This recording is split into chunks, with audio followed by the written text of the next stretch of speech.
Biang dari segala masalah itu minuman keras, nah sekarang ditambah sama judi online. Judi online. Gitu kan, minuman keras masih ada, tambah judi online. Nah, sekarang kalau judi online kan sudah pihak kepolisian kan sudah menindak kan. Utama ya, paksi itu bertujuan untuk membantu masyarakat khususnya Kota Bandung yang membutuhkan konsultasi atau bantuan hukum. Gitu, secara gratis. Dan itu kepanjangan dari Gugus Antisipasi Narkotika Nusantara.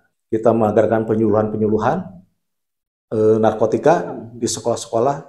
Sekarang itu narkotika itu sudah luar biasa. Para pengedar, para bandar itu tidak hentinya bagaimana narkotika ini bisa dikonsumsi oleh generasi muda pada di Kota Bandung. Kita tiap hari Sabtu ada konsultasi hukum gratis. Paksi wadahnya di sini. Kumpulan orang-orang lawyer-lawyer hebat ada di sini.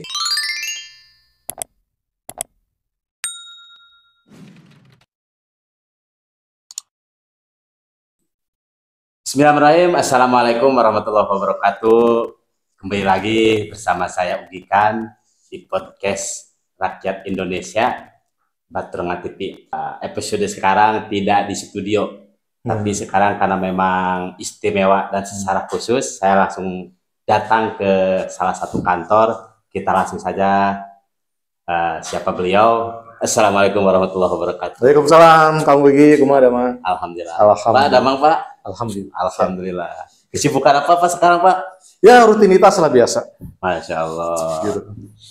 Ini Pak, saya datang ke sini karena memang alhamdulillah Bapak ini super sibuk. Jadi sebetulnya saya itu belum pernah podcast di luar studio. Dikarenakan ini baru pertama ya. Ini baru pertama karena memang Bapak ini sangat istimewa dan luar biasa. Mungkin nanti juga saudara-saudara wargi-wargi Bandung pengen mengetahui gitu kan, karena memang saya juga sedikit mengkorek-korek profil tentang Bapak gitu kan, karena Bapak itu ada di bidang pengacara gitu kan. Saya juga mengetahui bahwasanya itu Bapak itu salah satu pengurus daripada DPD Paksi Kota Bandung. Nah itu pengurus apa Pak? Jadi Paksi itu adalah Paguyuban Advokat Sunda Indonesia. Ketua umumnya itu Muhammad Ali Nurdin, SH MKM. Saya sebagai Ketua DPD Paksi Kota Bandung. Oh ketua. Ya. Masya Allah, luar biasa. Tuh. Gitu. Jadi Paksi ini kebetulan DPD Paksi Kota Bandung itu DPD yang pertama kali dikukuhkan. Pertama kali? Iya. Ya, dan targetnya sampai akhir tahun ini sudah terbentuk di 27 kabupaten kota se-Jawa Barat. Se-Jawa Barat. Ya. Berarti bukan hanya di Bandung saja? Iya, di setiap kota nanti. Garut, Tasik, Ciamis, Cirebon, Bogor, Depok, Bekasi. Kalau itu pusatnya di mana? Itu di Jalan Braga nomor 21. Pusatnya pusat Paksi, betul. Meskipun DPP ada di Kota Bandung, tapi di Kota Bandung juga ada DPD-nya gitu kan? Ada DPD-nya, ada kantor pusatnya, ada kantor DPD. Kebetulan DPD-nya di sini di Jalan Wiraungun nomor 23. Nah ini Pak, ini tadi kan Paksi Paguyuban Advokat Sunda Indonesia. Ini tuh saya kan baru dengar gitu kan, biasanya mah kumpulan-kumpulan seperti. Tapi ini ada orang-orang yang luar biasa, orang-orang cerdas gitu kan, para pengacara, ada wadah sesuatu, ada yang disebut Paksi. Itu maksud dan tujuannya seperti apa itu Pak? Jadi Paksi itu didirikan dengan maksud untuk sebetulnya ini paguyuban yang anggotanya itu para advokat, para pengacara yang mencintai budaya Sunda. Oh luar biasa. Kenapa saya katakan yang mencintai budaya Sunda? Karena selain orang Sunda, anggotanya juga banyak yang di luar Sunda yang tergabung dalam Paksi, gitu. Ada yang dari Sulawesi, gitu kan, dari Medan, Palembang, gitu kan, Padang. Karena sejarahnya mereka itu ketika dulu kuliah di Fakultas Hukum di universitas yang ada di Kota Bandung, mereka itu tidak pulang. Jadi dia berkarir, berprofesi di Bandung. Nah, jadi memang sudah mencintai adat budaya yang Sunda, kayak orang Sunda saja, gitu kan. Seperti itu Kang Ugi. Nah, tujuan Paksi itu adalah didirikan adalah untuk terutama Paksi itu bertujuan untuk membantu masyarakat, khususnya Kota Bandung, yang membutuhkan konsultasi atau bantuan hukum, gitu, secara gratis. Gratis. Gitu. Iya. Siapapun boleh. Jadi gitu. misalkan ada yang tersandung kasus apa gitu, dibantu sama Paksi. Free, gratis. Iya, kami yang akan mendampingi dan mengawalnya. Luar biasa. Gitu. Jadi kan kalau orang masyarakat awam hukum kan dia kan terbatas ya pengetahuan hukumnya kan. Betul. Jadi untuk konsultasi masalah apapun bisa datang ke sini. Iya, konsultasi silakan. Masalah tentang perdata, pidana, tentang hak waris, hukum keluarga, perceraian. Kami akan bantu untuk memberikan pencerahan lah bagi masyarakat yang datang ke sini. Gitu kamu. Ya karena memang sih kalau masyarakat awam gitu ya, saya juga awam gitu kan. Jadi mendengar kata pengacara itu ya mohon maaf lahir batin. Identik dengan finansial gitu, harus bayar gitu. Ya, karena kalau secara profesi memang harus. Kalau kantor-kantor hukum itu kan ketika ada calon klien yang datang, masyarakat yang datang ke suatu kantor hukum, ada kewajiban untuk membayar biaya fee lawyer dan sebagainya. Gitu kan. Nah, kebetulan di Paksi ini kita semua kumpul nih para pengacara. Mereka punya kantor masing-masing. Mereka juga gitu. Nah, ini fungsi sosialnya di sini Paksi itu. Ada fungsi sosial di situ, membantu bagi masyarakat yang membutuhkan konsultasi dan bantuan hukum kamu. Luar biasa. Ini kalau misalkan kalau di Bandung kan banyak urbanisasi gitu kan, orang-orang di luar Bandung. Kalau misalkan ada orang di luar Bandung terkena kasus, bisa dibantu nggak sama Paksi? Boleh juga. Ya, jadi kita tidak berdasarkan kedaerahan sebetulnya. DPD terbentuk itu hanya untuk domisili saja. Bahwa di suatu kota kabupaten itu ada Paksi. Tapi kami di Bandung juga kalau ada yang dari luar daerah ingin konsultasi atau meminta bantuan hukum, boleh datang ke sini. Jadi cuma advokat Paksi itu hanya identitas. Siapa keberadaan boleh.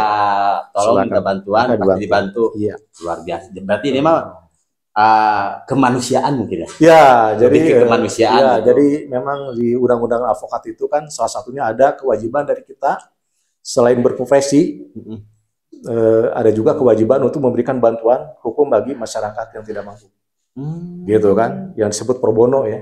Iya, pro bono. Nah, itu kamu pro bono. Jadi istilah bantuan cuma-cuma. Gitu kamu. Masya Allah. Berarti memang ya kalau ngebahas ke undang-undang karena memang saya tidak tahu, jadi kalau saya melihat dan menilai Paksi itu ya lebih ke kemanusiaan dan lebih membantu sesama mungkin. Betul. Nah ini mau bertanya sama Bapak, kan Bapak pengacara gitu kan? Iya. Pengacara. Bapak ditunjuk sebagai pengurus, sebagai ketua DPD Paksi Kota Bandung, kan ini tidak dapat gaji, tidak dapat uang. Kenapa Bapak mau gitu? Nah ini itulah keinginan kami untuk mengabdi ya, memberikan ilmu kepada masyarakat yang membutuhkan. Ada fungsi kemanusiaan di situ. Karena Paksi ini non profit, gitu kan? Non profit itu ini fungsi sosial Paksi. Jadi CSR-nya lah kalau di perusahaan itu ya. Nah, CSR para advokat itu di Paksi ini. Mereka punya kantor sendiri, mereka sudah malang melintang di dunia kepengacaraan, tapi mereka juga ingin membantu bagi masyarakat yang tidak mampu juga. Inilah Paksi wadahnya di sini. Kumpulan orang-orang lawyer-lawyer hebat ada di sini. Betul. Jadi yang gabung di Paksi itu ahli-ahli hukum semua. Semua ahli-ahli hukum gitu kan. Yang ada di Kota Bandung gitu kan. Nah, itu bisa dimanfaatkan untuk masyarakat yang membutuhkan bantuan hukum. Baik kan sekarang lagi viral tuh kan kekerasan ya. Kekerasan KDRT ya, kekerasan terhadap anak dan perempuan salah satunya ya. Gitu kan yang lagi viral menjadi sorotan di masyarakat itu. Seperti itu kan. Nah, itu kita fokus di situ gitu kan. Di Paksi itu ada bidang perlindungan perempuan dan anak khusus. Ada. Berarti untuk si korban. Untuk si korban ada pendampingan. Kita punya PPA di sini. Bidang satunya bidang PPA, gitu kan. Kenapa itu khusus? Karena ya menangani kasus-kasus yang sifatnya tadi itu. Iya, betul. Terhadap perempuan, perlindungan anak, gitu kan. Nah, jadi kita lagi rame itu kan.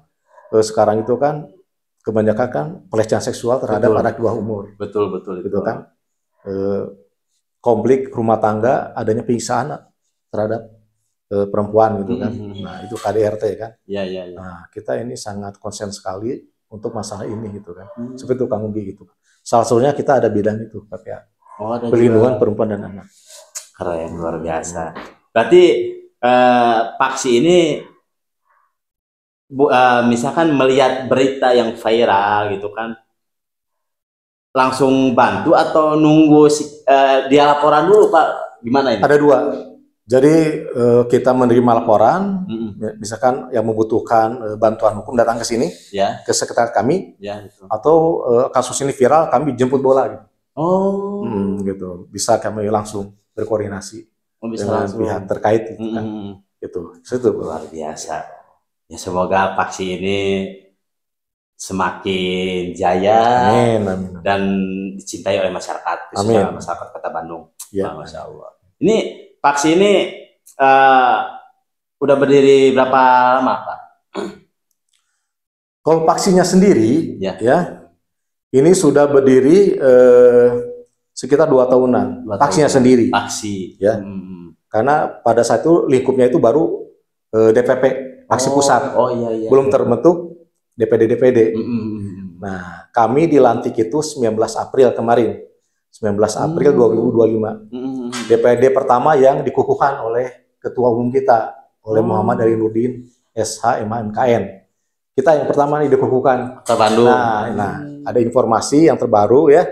Setelah ini akan dikukuhkan DPD Tasikmalaya. Tasikmalaya. Setelah itu akan dikukuhkan DPD Paksi Cirebon. Ini ke Cirebon. Terupdate ini informasinya. Saya baru dapatkan hari ini. Nah, selanjutnya nanti ada DPD Paksi Karawang. Dan seluruh nanti. Semua luar biasa, kota kabupaten. Luar biasa. Gitu. Jadi semua masyarakat di Jawa Barat bisa mengakses. Betul. Tidak perlu jauh-jauh kan. Nanti di kota masing-masing, di kabupaten masing-masing nanti ada kantornya, ada sekretariatnya. Betul. Luar biasa. Gitu. Masya Allah. Nah ini juga Pak, saya juga kan cari-cari info kan terkait apa gitu kan. Bapak juga bukan hanya sekedar pengurus Paksi saja gitu kan, ada juga pengurus daripada GAN. Ya. Nah itu bisa diceritakan Kak, itu GAN itu apa itu Pak? Jadi GAN itu adalah suatu lembaga yang menangani khusus narkotika. GAN itu kepanjangan dari Gugus Antisipasi Narkotika Nusantara. Kebetulan saya sebagai Ketua DPD GAN Jawa Barat. Jawa Barat. Luar biasa. Gitu. Nah ini kekhususan nih Kang Ugi, karena ini khusus tentang narkotik. Berbeda dengan Paksi kan? Betul. Dengan, segala kalau di Paksi itu kan segala bidang perkara ada di situ. Betul. Kalau ini kita khusus tentang narkotika. Kita rehabilitasi para korban. Kita mengadakan penyuluhan narkotika di sekolah-sekolah dan di universitas. Nah, jadi mitra kita itu adalah kepolisian dan BNN. Gitu kan? Oh, bermitra juga sama kepolisian. Betul, karena tanggung jawab narkotika itu bukan hanya tanggung jawab pihak kepolisian sebenarnya. Betulnya. Orang tua juga kan wajib mengawasi anak-anaknya, lingkungannya, gitu kan. Sekarang itu narkotika itu sudah luar biasa. Para pengedar, para bandar itu tidak hentinya bagaimana narkotika ini bisa dikonsumsi oleh generasi muda, malah oleh anak-anak. Pernah dengar nggak? Ada permen, ada cemilan. Iya, betul ada. Itu kan luar biasa, itu udah nggak masuk akal lah kalau menurut saya kan. Nah ini tugas kita bergerak di sini. Ini juga lembaga yang konsen di kemanusiaan juga sebetulnya kan, tapi dalam khusus untuk narkotika gitu, Kang Ugi kan gitu. Nah seperti itu Kang Ugi keberadaan GAN gitu kan. Nah GAN ini jadi kebetulan kantor DPD GAN Jawa Barat itu di Wiraungun nomor 23 juga. Ada petaka di sini, gitu kan. Nah, petaka. Jadi itu juga boleh sama fungsinya kan bagi masyarakat yang membutuhkan konseling tentang narkotika, gitu kan. Bisa konsultasi bisa konsultasi gitu. Kan kita bisa konsultasi, bisa pendampingan hukum juga kan, karena kita fokus kepada korban. Betul. Ya, kalau korban itu kan kalau bisa direhab, gitu kan. Jadi tidak hanya untuk dipidana kurungan saja, rehabilitasi lebih penting kan. Betul, betul. Jadi kan kita bisa meminta ke pihak kepolisian adanya restoratif justice bagi para korban, gitu kan. Karena kalau kita bicara narkotika, ada beberapa unsur di sini, ada produsen, ada bandar, ada pengedar, baru ada korban. Nah itu Kang Ugi gitu kan. Nah seperti itu. Oh jadi di GAN ini kalau misalkan gini ya. Saya itu pecandu narkoba.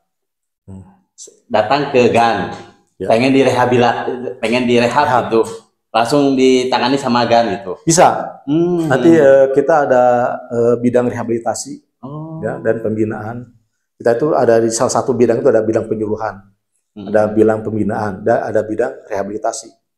Nah kita bisa kerjasama dengan panti-panti rehab yang ada di Bandung khususnya kan, gitu. Itu kita bisa fasilitasi itu. Nah, jadi bagi pecandu yang ingin insaf, kembali tobat ke jalan yang benar ya, lebih bagus seperti itu. Jangan sampai nanti dia tersangkut masalah hukum kan. Nah, itu. Bisa aja dia tertangkap tangan oleh pihak kepolisian, gitu kan. Mendingan dia tobat lah. Betul. Nah ini juga Pak terkait narkotika. Kan ada kan di kios-kios. Saya kan memang tahu sendiri dan memang menyaksikan sendiri. Itu kan dijual bebas kayak Dumolip, Eximer, Tramadol. Itu termasuk narkotika atau narkoba Pak? Maksudnya? Ya itu golongan obat daftar G ya. Sebetulnya itu tuh tidak boleh diperjualbelikan secara bebas sebetulnya. Tidak boleh gitu kan. Cuma di kenyataannya kan itu memang banyak ternyata kan banyak dijual belikan. Itu memang secara ini itu obat berbeda dengan narkotika. Tapi kalau dikonsumsi terlalu banyak ini efeknya juga akan berdampak bagi kesehatan. Gitu kan. Nah, obat-obat ini tidak boleh dijual bebas sebetulnya. Gitu kan? Penjualannya juga ketat sekali gitu kan.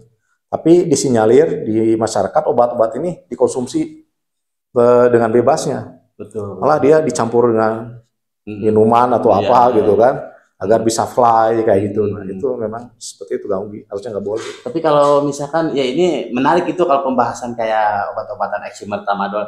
Kalau misalkan saya melihat ada orang kedapatan membawa sakbet atau 1 butir, itu bisa dilaporkan nggak ke polisi atau bisa dipidanakan nggak membawa obat seperti itu? Kalau sekarang di lapangan itu pasti akan ditangkap oleh polisi.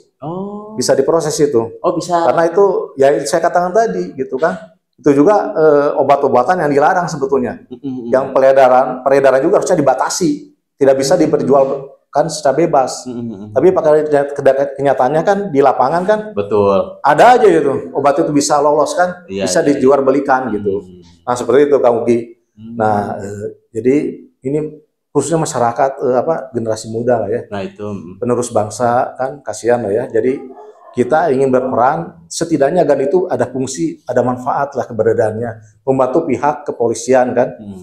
Fungsi preventif yang kita utamakan sebetulnya, pencegahan. Nah gitu, kan, pencegahan. Kenapa? Indonesia itu adalah pangsa pasar terbesar yang menggiurkan. Terakhir ada berita, ada kapal menyusup di perairan Riau, kan? Dengan nilai itu berapa triliun itu obat-obatan narkotik yang akan diselundupkan. Karena apa? Para produsen itu kalau narkotik masuk ke Indonesia kalau tidak lewat laut, lewat perbatasan. Misalkan di Nunukan, ini perbatasan itu aja. Kan yang berbatasan dengan negara lain. Nah, yang dari Malaysia bisa masuk ke Indonesia. Itu kan bisa lewat Selat Malaka, perairan Natuna, Riau, atau lewat itu yang Nunukan itu. Berarti gitu. jalur langit gitunya. Dan ada jalur tikus yang memang susah dicek oleh kita ya, oleh pihak aparat ya, jalur tikus itu kan. Nah sekarang masih terbukti sekarang kan masih beredar banyak penyelundupan obat narkotika ke Indonesia. Gitu. Jadi memang ini GAN ini luar biasa gitu kan, memanusiakan manusia, bukan hanya memanusiakan manusia tapi menjaga gitu. Ketua GAM itu berpusat di Jakarta. Pusatnya, bukan di Bandung. Ketua umumnya itu Bu Nur Frapyanti Fani. Ketua umumnya wanita ini. Luar biasa ini, ketua umum kita, Ibu Fani kan. Nah, pusatnya di Jakarta ini. Gitu. Nah, kalau di Jakarta sudah terbiasa berkolaborasi dengan BNN dan Mabes Polri ya. Nah, kita ingin GAN ini sudah terbentuk di berbagai provinsi. Kalau GAN sudah meluas.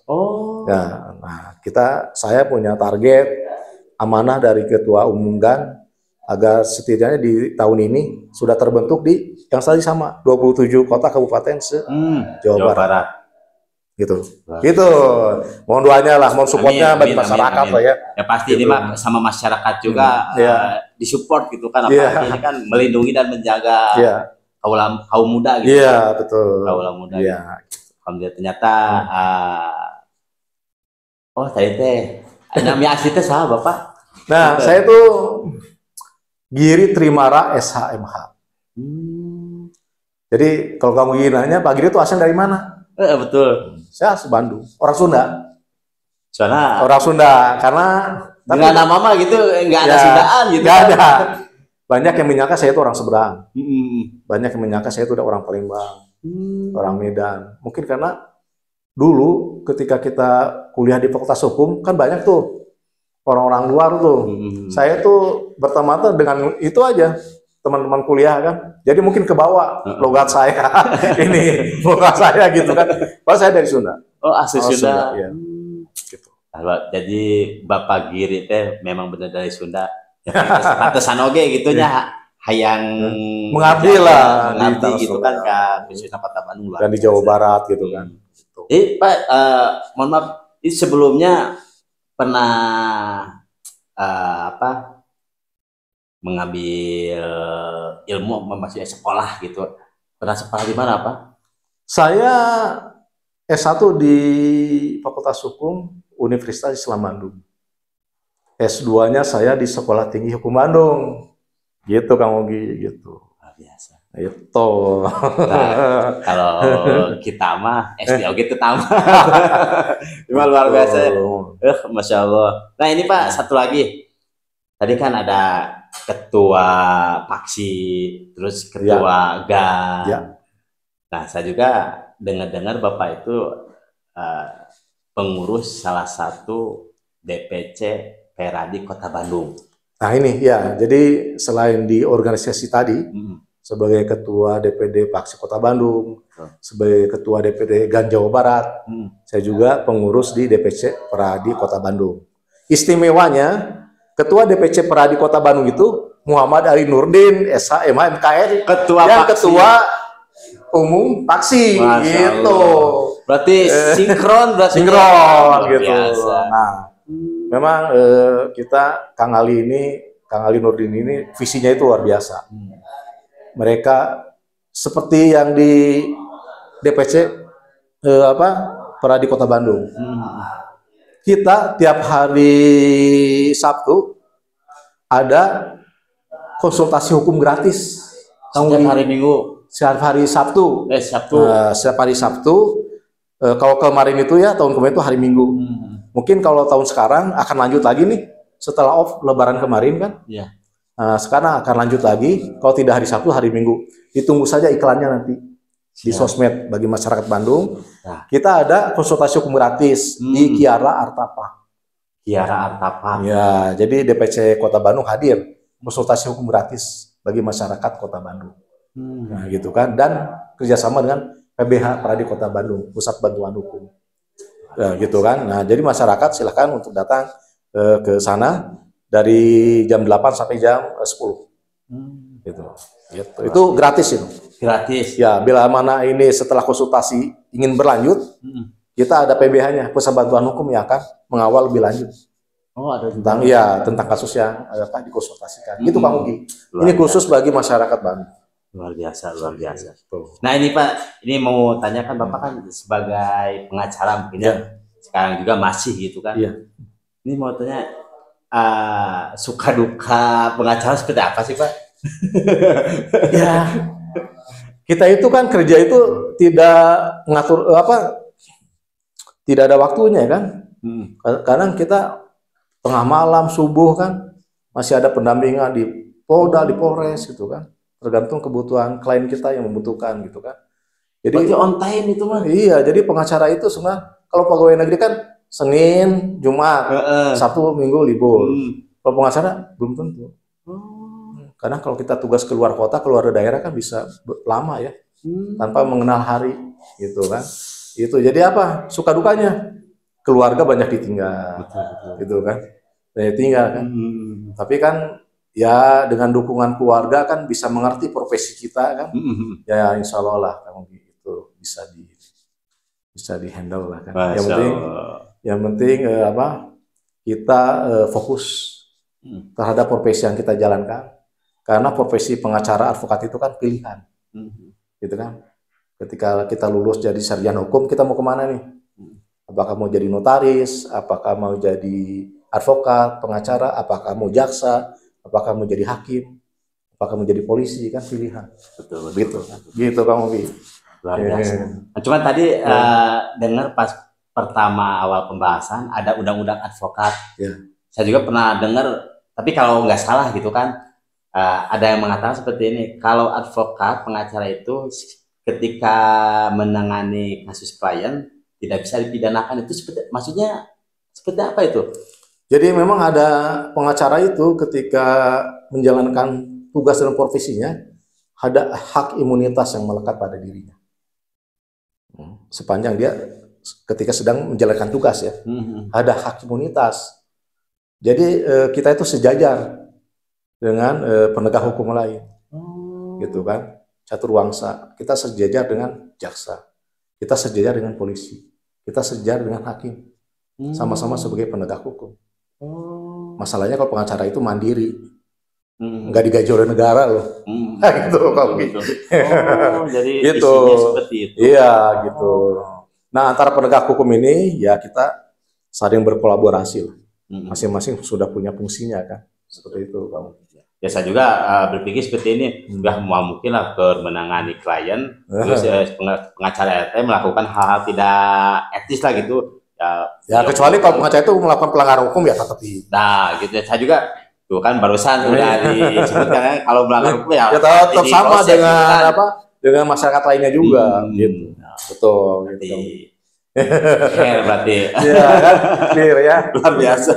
Luar biasa. Pak, mungkin sekarang kan lagi zaman digitalisasi kan ya. Dari di anak sampai ke dewasa sekarang kan semuanya pakai gadget. Ada pesan Pak buat orang tua, buat anak-anak, buat siapa saja? Jadi perkembangan digitalisasi itu luar biasa sekali. Betul. Mungkin waktu kita kecil kita tidak mengenal itu. Iya. WA, WhatsApp, BBM dulu kan. Kita itu dulu itu kartu pos ya. Itu kan lewat surat. Sekarang itu anak kecil sudah bisa menjajet. Betul. Tapi harus disadari, itu bisa ada dampaknya. Sekarang itu ada undang-undang informasi transaksi elektronik. Ya itu yang berarti pelanggaran terhadap media elektronik itu ada pidananya, gitu kan? Itu harus hati-hati di situ, penghinaan, gitu kan? Mencemarkan nama baik, bikin meme-meme yang itu yang menyinggung apalagi pejabat negara, gitu kan? Gitu. Nah itu harus hati-hati lah. Gitu kan. Nah, itu harus hati-hati. Jadi kita harus bijak menggunakan gadget, itu harus bijak. Gadget itu ada fungsi positifnya, ada positifnya itu bisa memudahkan kita untuk berkomunikasi dan menjalankan pekerjaan. Negatifnya apa? Ya itu tadi. Gitu kan. Di situ ada judi online lewat aplikasi dan sebagainya kan, video porno gitu kan lewat aplikasi. Nah, ini harus harus hati-hati lah dalam menggunakan gadget gitu. Slot itu ada yang marahin slot gitu kan, karena semua juga kan pakai aplikasi kan. Betul. Soft judi juga pakai aplikasi. Betul.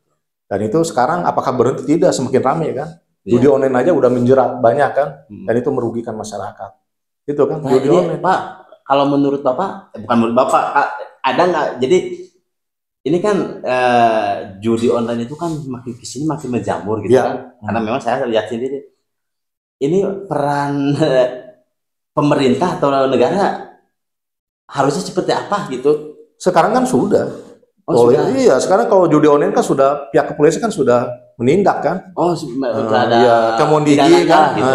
Kemondigi ya, dan dulu Kemoninfo kan sudah memblokir beberapa situs judi online. Bekerja sama dengan pihak kepolisian, sudah diberantas sekarang itu. Oh, sudah Gitu. diberantas. Walaupun masih ada, tapi kan ada tindakan dari pemerintah terhadap peredaran judi online. Iya. Luar biasa. Berarti hati-hati tah numarahen judi online selot saya mengkat ngari ku intel. Jadi tidak ada orang kaya karena judi. Prinsip itu. Tidak ada orang kaya karena judi. Betul. Justru itu menghasut kita, itu membius kita. Betul. Gitu kan? Kecanduan. Kecanduan. Kamu mau biar menang sekali. Sekali, memang disengaja menang dulu sekali biar dia terus pasang lagi. Memang gitu. Udah disetting seperti itu. Saya juga ada, ya ini cerita di kita intermezzo. Saya juga ada saudara gitu kan aja, saudara jauh main slot sehari ya 8 juta habis. Bisa jadi itu karena mobilnya juga habis. Ada ya, ada itu jadi, kenyataan itu. Jadi judi online ini bisa merusak bisa terjadi hubungan suami istri, terjadi perceraian. Betul. Karena banyak terjadi kan? Ya, karena itu di berita banyak kan? Betul, karena judi online. Betul. Harta habis. Betul. Karena kalau udah kecanduan udah susah kan? Sulit. Betul. Gitu kan? Jadi dulu itu yang dari segala masalah itu minuman keras, nah sekarang ditambah sama judi online. Judi online. Gitu kan, minuman keras masih ada, tambah judi online. Nah, itu. Ya itulah kecanggihan teknologi sekarang. Iya, betul. Gitu kan? Gitu. Nah, semoga Indonesia baik-baik saja. Ya. Dan semoga apa namanya? Nah, sampai kapanpun oke, dan itu mah pasti tetap ayah-ayah aja Pak ya. Iya. Ayah tuh nggak cuma bagaimana sahabat Bapak tadi menyikapi kita lah gitunya. Iya. Bagaimana kita menyikapinya. Luar biasa. Betul. Pak, mungkin untuk statement closing ya ada kembali ke yang tadi ya Kang Ugi kan, bahwa kita keberadaan Paksi ini dan keberadaan GAN ya ini bisa bermanfaat bagi masyarakat. Jadi dirasakan manfaatnya bagi masyarakat. Nah, jadi mungkin bisa dibantu di-share mungkin bagi orang-orang yang membutuhkan bantuan hukum atau konsultasi hukum, itu bisa diarahkan ke kita. Karena kan banyak orang di masyarakat kita kalangan bawah itu kan, kalau bicara hukum kan mereka tuh selalu khawatir gitu kan. Gitu kan, ada rasa bagaimana gitu kan, rasa was-was atau apa gitu kan. Kalau kita berhubungan dengan pengacara pasti harus ada bayaran yang fantastis seperti itu kan. Melalui wadah inilah kami hadir gitu kan. Gitu kamu. Luar biasa. Gitu. Luar biasa. Terima kasih Bapak. Oh iya. Sudah bersedia menerima saya, menerima kami sebagai Bapak, sebagai narasumber kami. Ya. Semoga Bapak sehat selalu dan terutama Paksi dan rekan-rekan dijaga oleh Allah Subhanahu wa taala dan disehatkan semuanya. Terima kasih. Hatur nuhun pisan. Ya, sami-sami. Ya. Baik, para wargi sadayana, episode sekarang dicukupkan sekian. Nanti kita ketemu lagi di episode selanjutnya dengan narasumber yang lainnya. Assalamualaikum warahmatullahi wabarakatuh. Waalaikumsalam.